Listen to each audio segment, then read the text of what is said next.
mag-updating seminar lang ang puring kekatang kaparian, may kukumo para magmisang ngening oras iti para ke kayo.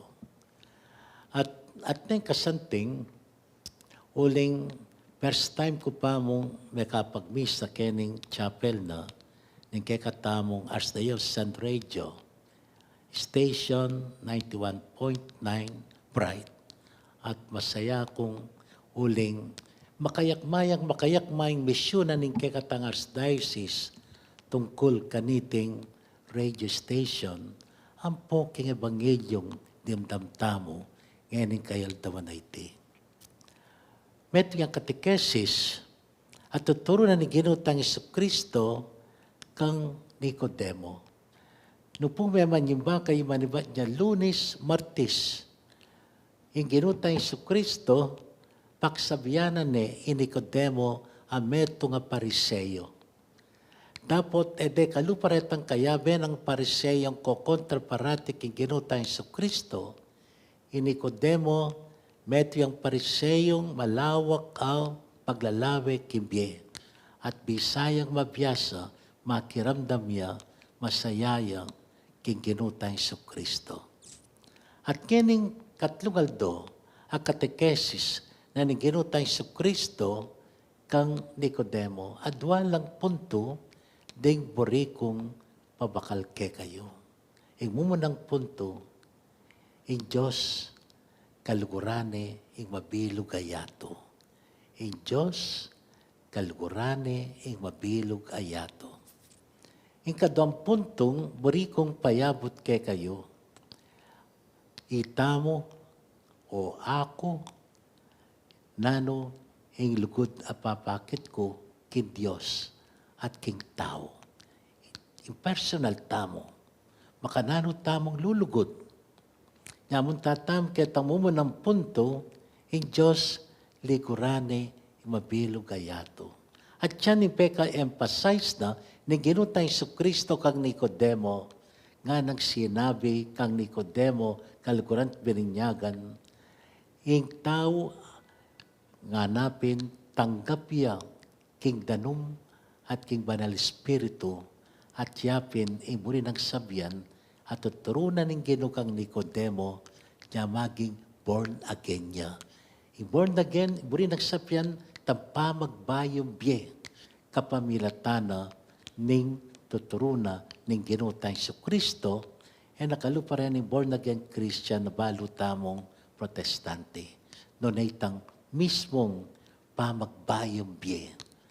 At yan, kaliguran pininyagan nung lawentamoy ni makanano'y tandanum, king kapamilatan ng binyag, mewasta mo king danum, at yang mewasta king danum, nano'y milyari kay katamo, meging mismong anak na kataning Diyos, at atintamong mismo itang Espiritu ng Diyos, may natilya kay katamo, hangganang itamo, meging born again tamo kang Kristo.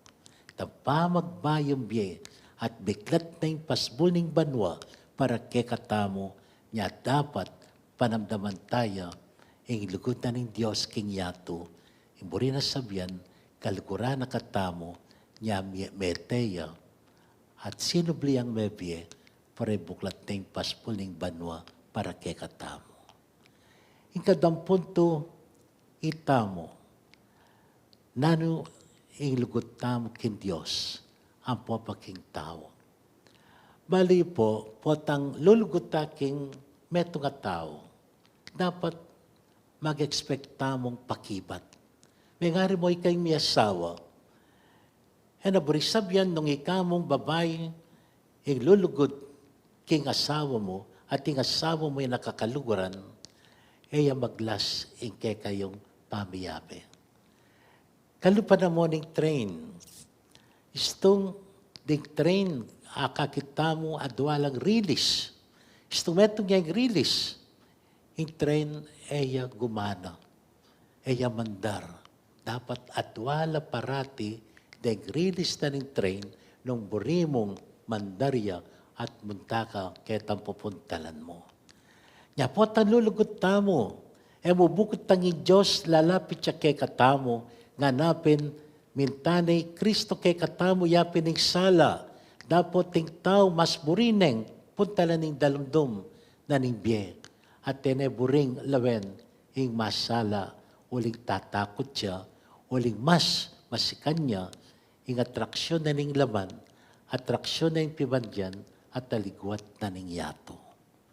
Nya sana, talugod at papakit na ng Diyos at sinabi ng ginukang Nicodemos, dapat adwa, response. Nung kalgura na ka ng Diyos, pakit mo kimbiye mo. Makanano yung pakit mo kimbiye tamo king Ginoo. Sisimba tamo, magrosaryo tamo, ang timurin, mamisita tamo, king Blessed Sacrament. At niya iliwapang mismong programa na ning Santa Iglesia, lalong-lalo na, impisabihan mi ngayon rin paring updating tungkol ya king basic ecclesial community. Bangkanita kumalat siya, Kristo, lalong-lalo na kareng kalulo, kareng malaw talugal, at takilala tayong lubos, ing tune sala na ningkekatang kaligtasan, ing Ginoo Hesus Kristo. Nya sana, itangan, pakibatan tayo, at panamdaman tayong lugod na ng Ginoo, at makitalmitan tamo parati kaya, magkanita, itangan, kaya betay Kristo, king kay katamong pamaglakbe, at yan, sinabi ng masala kang Nicodemo, at ti Nicodemo, kalkuran pininyagan, metong yang maya pataw, at penamdaman na, itang purinang sabyan ng Ginoo, king kayang pamibiyabiyad.